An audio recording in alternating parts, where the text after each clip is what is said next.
Nous sommes aujourd'hui le 14 octobre 2020. Je m'adresse là à beaucoup de personnes et en particulier aux lanceurs d'alerte. D'ailleurs, la vidéo s'intitule « Échange entre lanceurs d'alerte » que l'on qualifie d'informateurs et que je nomme les aiguilleurs de vie. Quels sont les facteurs principaux qui les réunissent et pourquoi je tiens à les réunir? Tout simplement parce que l'union fait la force. J'ai une pensée émue pour nos chers disparus, Claire Séverac, Sylvie Simon, professeur Veljanski, Jacques Benveniste, l'agrégé Georget, bref, tous nos chers absents. Ils ont payé leur fonction, et très cher. Voici quels sont donc les facteurs. Le premier, c'est que nous avons tous appris que l'information censée, après réflexion, dûment contrôlée, permettait de divulguer ce qu'ils avaient ou ce que nous avions découvert. Deux, et ça c'est très important, que c'était toujours les minorités averties qui permettaient de procéder aux transformations de la société.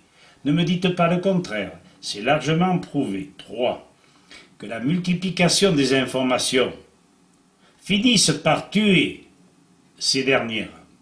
Donc il est efficace d'être rigoureux,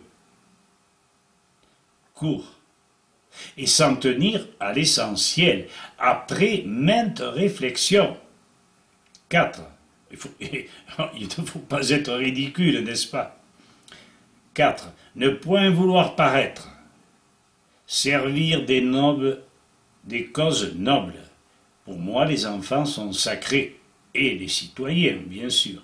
Échanger le plus possible avec ses frères critiques, qui respectent les lois naturelles et universelles, qui permettent le maintien de la vie sur Terre. 5.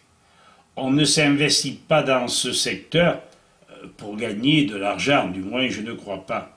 Ou alors, c'est du commerce. Quant aux dons, à chacun d'aviser. Moi, je suis fourni d'odons. 6. On reste en liaison pour toujours s'approcher de la réalité.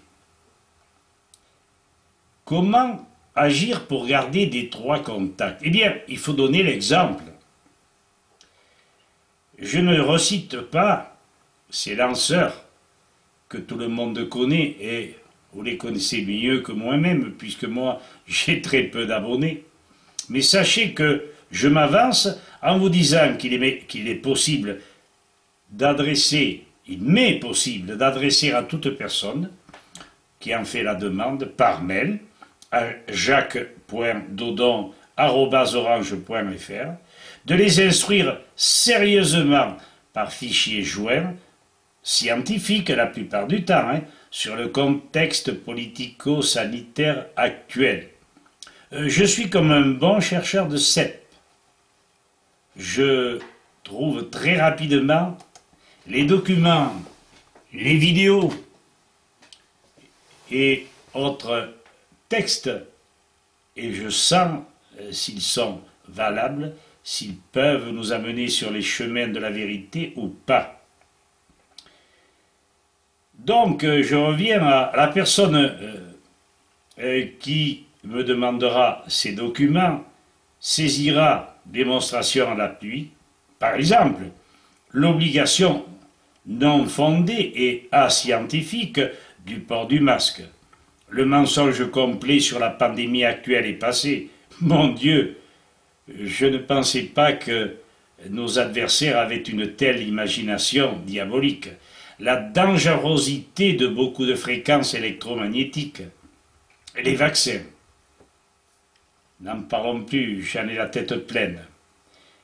et des séquelles, les nanoparticules, les produits chimiques, enfin l'empoisonnement global de la Terre par la nourriture de tout être vivant. Ne me dites pas le contraire, ne me dites pas qu'il y a des exceptions, puisque, jusqu'à preuve du contraire, la démonstration a été faite que ceux qui ont été examinés, qui ont eu des examens biologiques, ont bien démontré qu'en eux, on retrouvait par exemple du glyphosate, mais pas que. La démonstration, dans tout son misérabilisme, que l'on nous considère comme taillable et corvéable à merci.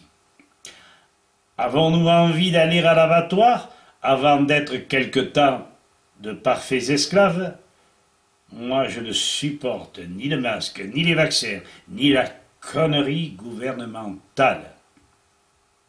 Voilà, chers amis, à vous de juger et de communiquer avec moi. Merci.